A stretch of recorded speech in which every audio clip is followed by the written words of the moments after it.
Arrest ED custody సవాల్ చేస్తూ Delhi CM Kejriwal వేసిన పిటిషన్పై హైకోర్టులో విచారణ పూర్తయింది.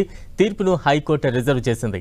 సాయంత్రం 4 గంటలకు తీర్పు వెల్లడించనుందని కేజ్రీవాల్ అరెస్టుపై ఈడీ నోటీసులు జారీ చేసింది. హైకోర్టు కేజ్రీవాల్ పిటిషన్పై 2 గంటల పాటు ఢిల్లీ హైకోర్టులో సుదీర్ఘంగా వాదనలు కొనసాగాయి. కేజ్రీవాల్ తరపున అభిషేక్ మను సింఘ్వి వాదనలు వినిపించారు. కేజ్రీవాల్ అరెస్టు చట్టవిరుద్ధమని, కొన్ని గంటలు అదుపులో ఉండడమే ఎక్కువని, వారం రోజులు అనేది చాలా ఎక్కువని సింఘ్వి వాదించారు. కేజ్రీవాల్ అరెస్ట్ ఈడీ ముందస్తు ఆలోచన అని, ఇది రాజకీయ పరమైందని ఆరోపించారు. సిట్టింగ్ సీఎంను ఎన్నికల కోడ్ అమల్లోకి వచ్చిన తర్వాత అరెస్టు చేయడం సరికాదన్నారు. కేజ్రీవాల్ను వెంటనే ఈడీ కస్టడీ నుంచి విడుదల చేయాలని కోరారు. కేజ్రీవాల్ను ఆప్ పార్టీని నిర్వీర్యం చేసే ఉద్దేశంతోనే ఈ అరెస్టు జరిగిందన్నారు. శనివారం కేజ్రీవాల్ పిటిషన్ దాఖలు చేశారు. సెక్షన్ 50 ప్రకారం కేజ్రీవాల్ స్టేట్మెంట్ రికార్డ్ చేయలేదని, నిందితులకు అనుకూలంగా ఉన్న సాక్ష్యాలను ఈడీ అణచివేస్తోందని ఆరోపించారు. కేజ్రీవాల్ ప్రాథమిక మానవ హక్కులను ఈడీ ఉల్లంఘించిందన్నారు.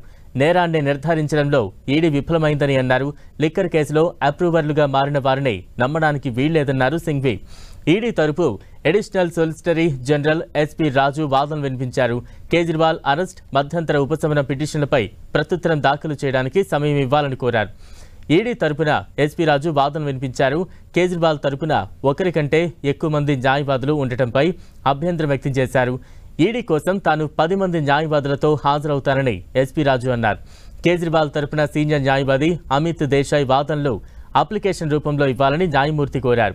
కేజ్రీవాల్కు మధ్యంతర ఉపశమనంపై కూడా సమాధానం ఇవ్వడానికి తనకు సమయం కావాలన్నారు. శనివారం కేజ్రీవాల్ పిటిషన్ దాఖలు చేశారని, తాము కేజ్రీవాల్ న్యాయవాదులను ఈమెయిళ్ల ద్వారా కాపీని అడిగామని హైకోర్టుకు తెలిపారు. వారు ఉద్దేశపూర్వకంగా 2 రోజులు సమాధానం ఇవ్వకుండా నిన్న కాపీ ఇచ్చారని, అందుకే సమయం కోరుతున్నామని తెలిపారు.